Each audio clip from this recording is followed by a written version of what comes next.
এক আল্লাহর নবীর সাহাবী আল্লাহর নবীর কাছে এসে বললেন, আইয়ুল আমালি আহাব্বু ইলাল্লাহ, ওগো নবী, আল্লাহর কাছে সবচাইতে পছন্দনীয় আমল কোনটা? আল্লাহর নবী সাল্লাল্লাহু আলাইহি ওয়াসাল্লাম বলেন, আসসালাতু আলা ওয়াক্তিহা,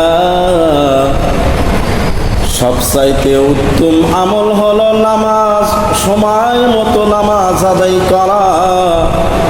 আল্লাহর নবী সাল্লাল্লাহু আলাইহি ওয়াসাল্লাম বলেন, নি'মাতান মাগদুবুন ফীহিমা কাসীরুন মিনান নাস, আস-সিহহাতু ওয়াল ফারাগ। আল্লাহর নবী সাল্লাল্লাহু আলাইহি ওয়াসাল্লাম বলেন, দুইটি নিয়ামতের ব্যাপারে মানুষ বেশি উদাসীন। এক নম্বরে আসিহাত, সুস্থতা নামক নিয়ামতের ব্যাপারে মানুষ বেশি উদাসীন। দুই নম্বরে আল্লাহর নবী বলেন, ওয়াল ফারাগ, অবসর সময়টা মানুষ বেশি উদাসীন। কারণ অবসর সময় পাইলেই মানুষ আল্লাহর ইবাদত ছেড়ে দুনিয়ায় লিপ্ত থাকে। কিন্তু আল্লাহর নবী বলেন, অবসর সময়টা তুমি বেশি বেশি করিয়া ইবাদত করো।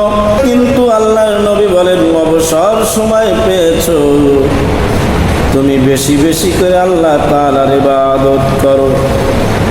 আল্লাহর নবী সাল্লাল্লাহু আলাইহি ওয়াসাল্লাম বলেন, মা আকালতু বিয়াদি সালাসিনা সানা লাকামতানি উখতি ওয়া আনা আকতুবুল হাদিস। ইমাম বুখারী ও মুসলিম রাহমাতুল্লাহি আলাইহির উস্তাদ তার নিজের বক্তব্যের মধ্যে তিনি বলেন, মা আকালতু বিয়াদি সালাসিনা সানা লাকামতানি উখতি ওয়া আনা আক্তুবুল হাদিস। বুখারী ও মুসলিম রাহমাতুল্লাহি আলাইহির উস্তাদ বলেন, আমি 30 বছর যাবত হাতে লোকমা দিয়ে খানা খাই নাই। আমার বোন আমাকে লোকমা দিয়ে খাবার খাওয়ায়া দিত, আর আমি হাদিস লিখতাম। খাইতে গেলে যদি সময় নষ্ট হয়ে যায়, এই জন্য আমি লোকমা উঠাইয়া নাই, আমি নিজেও লোকমা উঠাই নাই। আমার বোনকে বলেছি, আমাকে তুমি খাওয়াইয়া দাও। আমাকে যদি তুমি বোন আমাকে খাওয়াইয়া দাও, তাহলে আমি সময়টা নষ্ট হবে না।